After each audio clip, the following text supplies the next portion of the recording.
Paintball nerd. Today's guest on Paintball Nerds Fun 5 has been playing paintball since 2010. She started playing competitively in 2012 with Boom.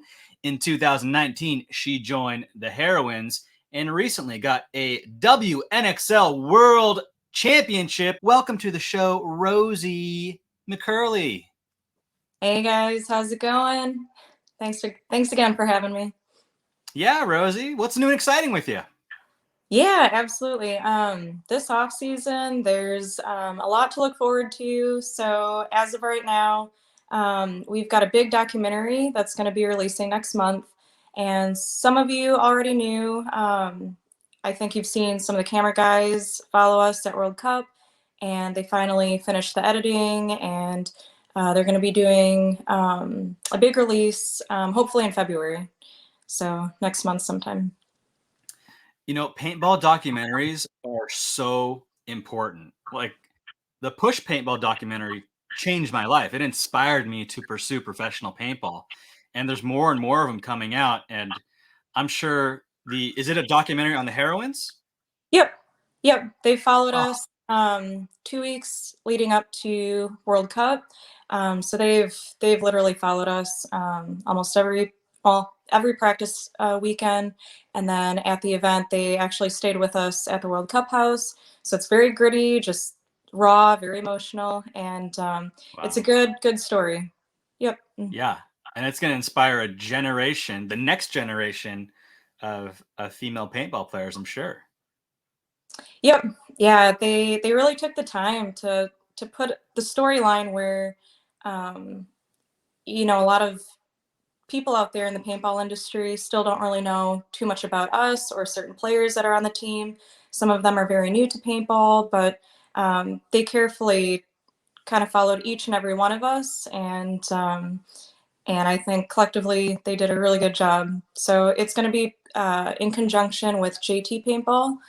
So I think they're going to release it on YouTube. So if you do want to see it, just follow us on YouTube, which is Heroines Paintball. Awesome. Now, where did the heroines, like, how did that start? Because it seems like for me, you guys started in 2019 and then just boom, all of a sudden the first WNXL, you guys win the championship. So how did the team come about? Um, it actually started with a lot of the girls from Team USA. I will say Anthony and Lori did such a good job putting the Heroines roster together based on skill set.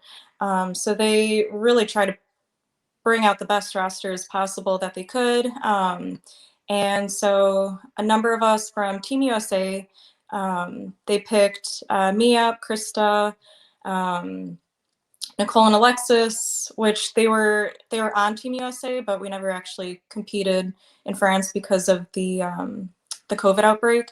And then Alex hopped on, um, and then a couple of new girls on the team too that we knew were going to be great for the squad.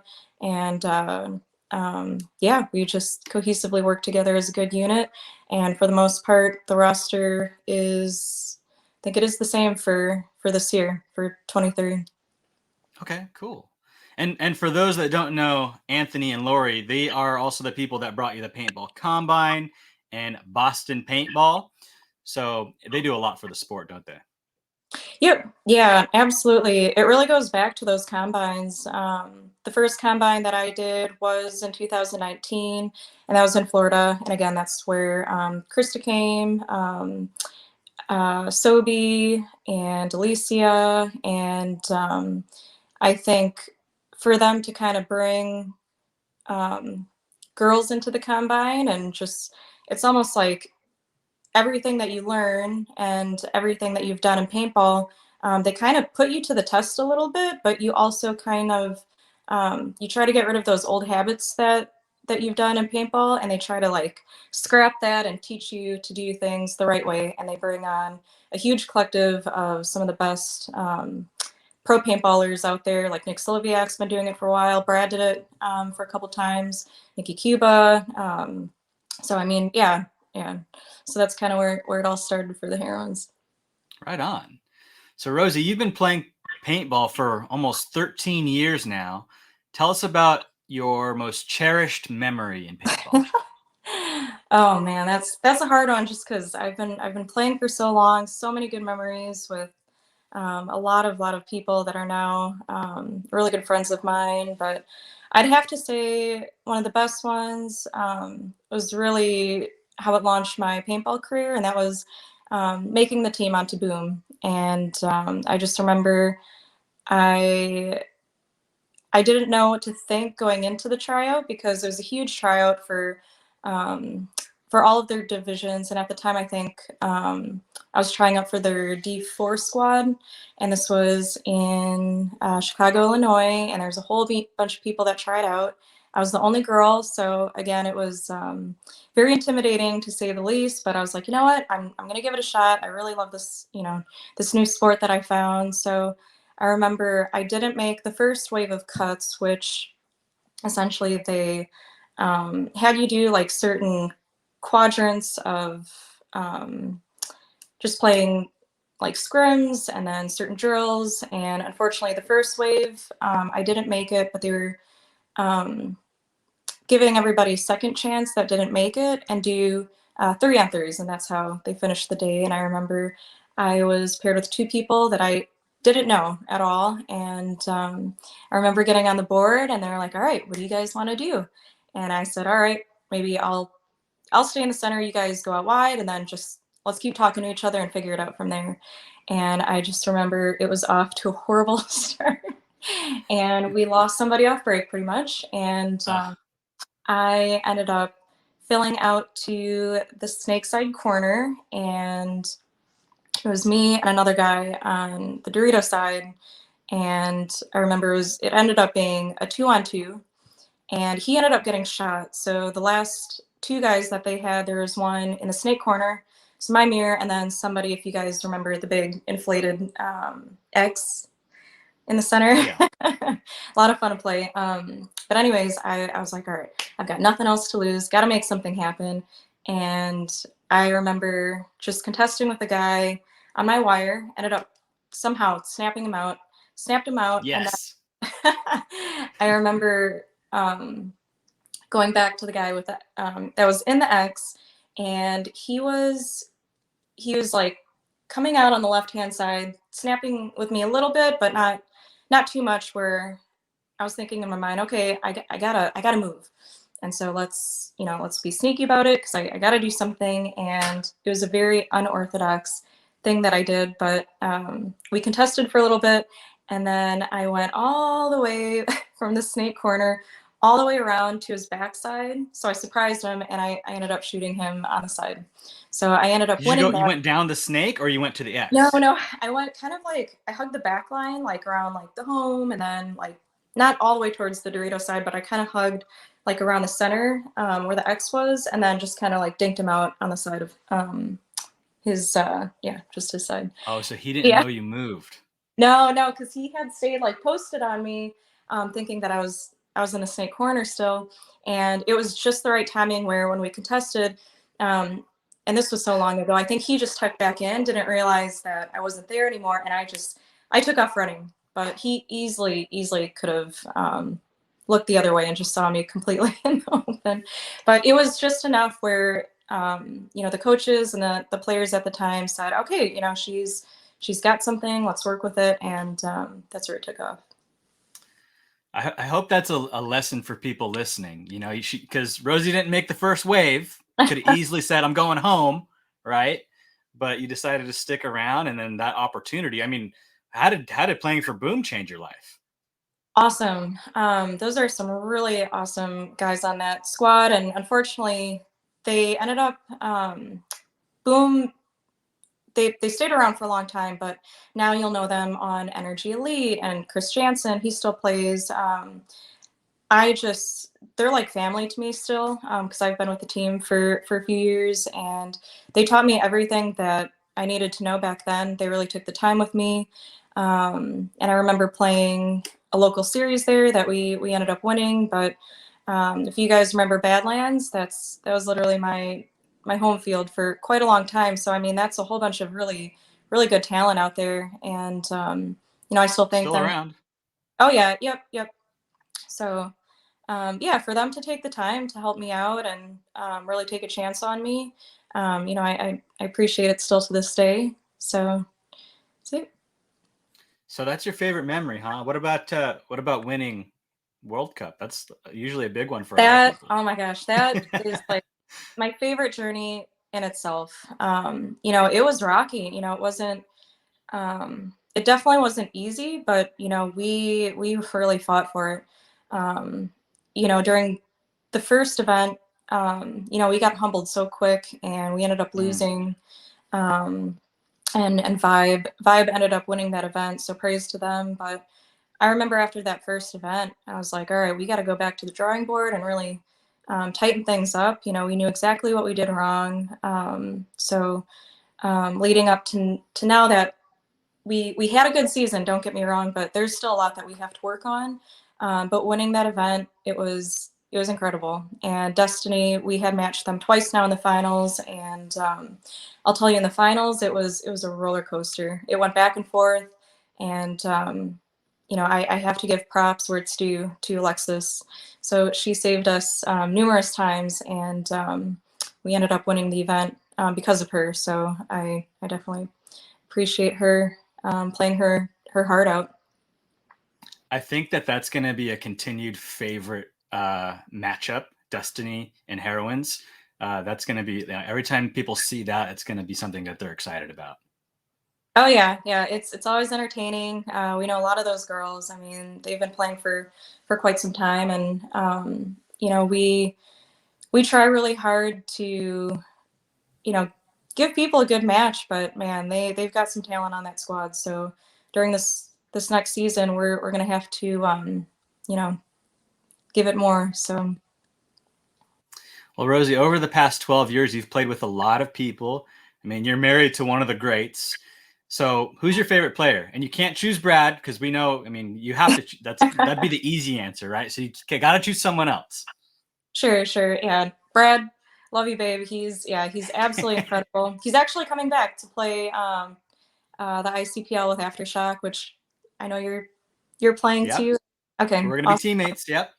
Yeah, that's gonna be a good squad. But if I had to choose my favorite player, female player, I'm always gonna choose Katie Kelly. She's hands down somebody that I've looked up to over the years.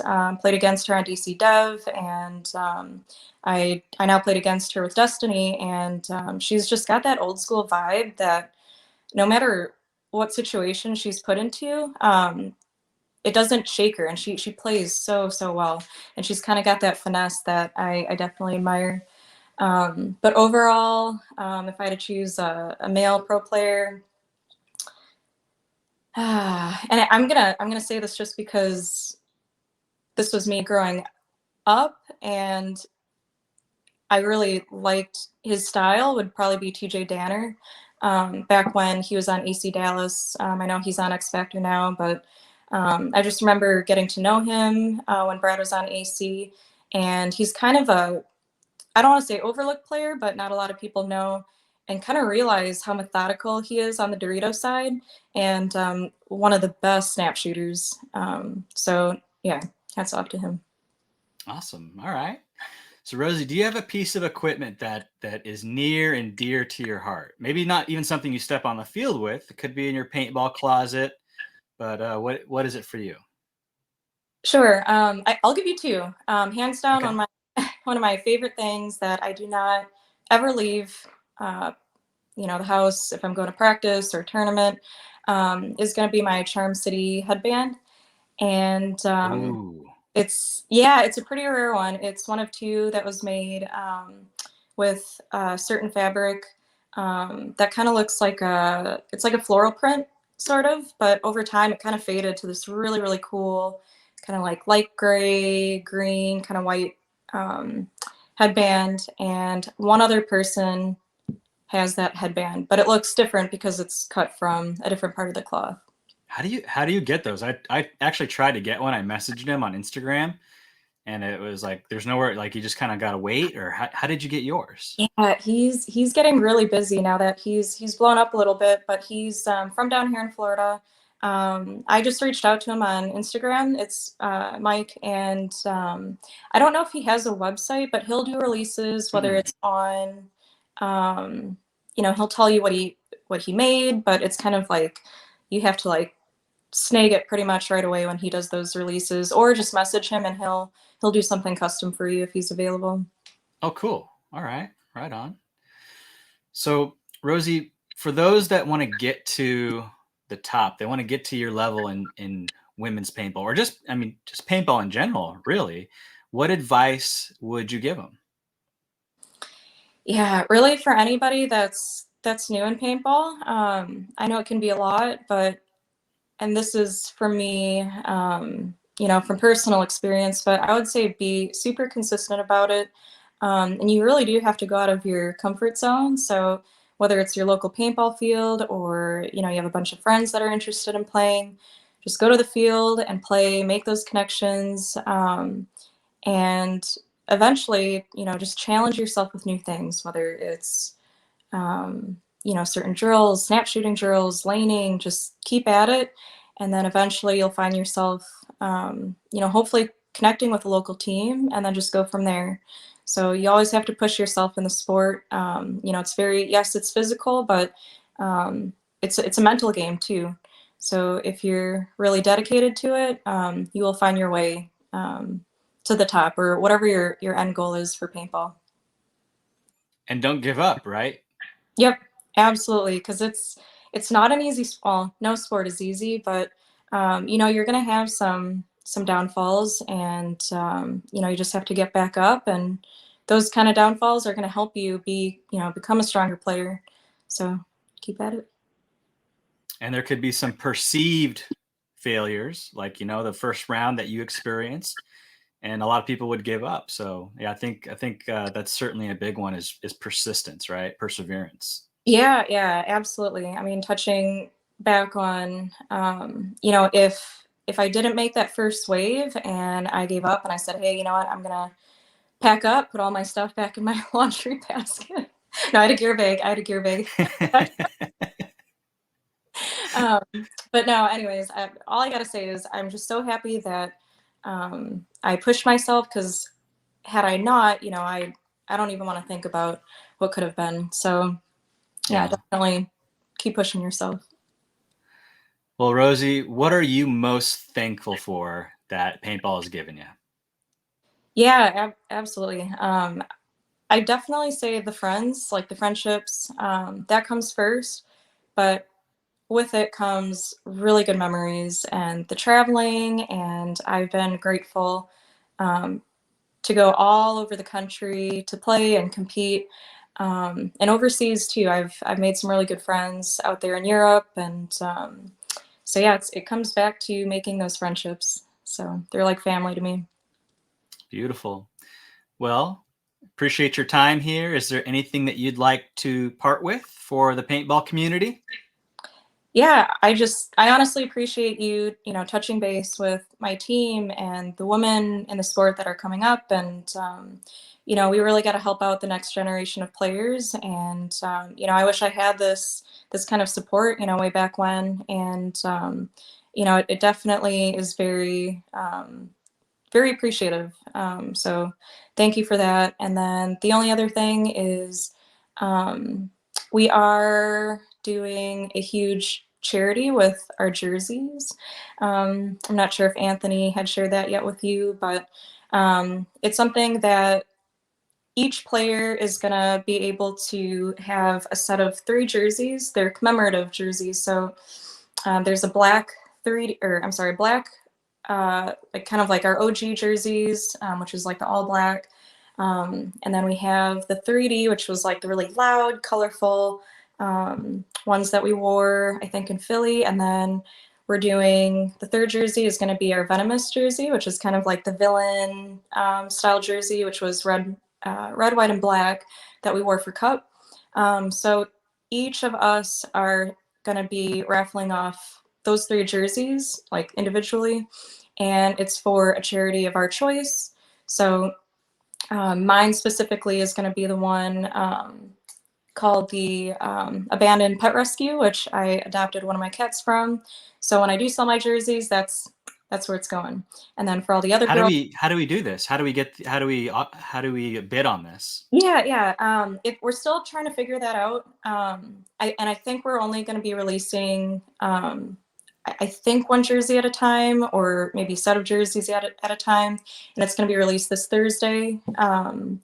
But I'm going to assume that it's just going to be online, whether it's on Instagram, Facebook, and we'll post all the details too.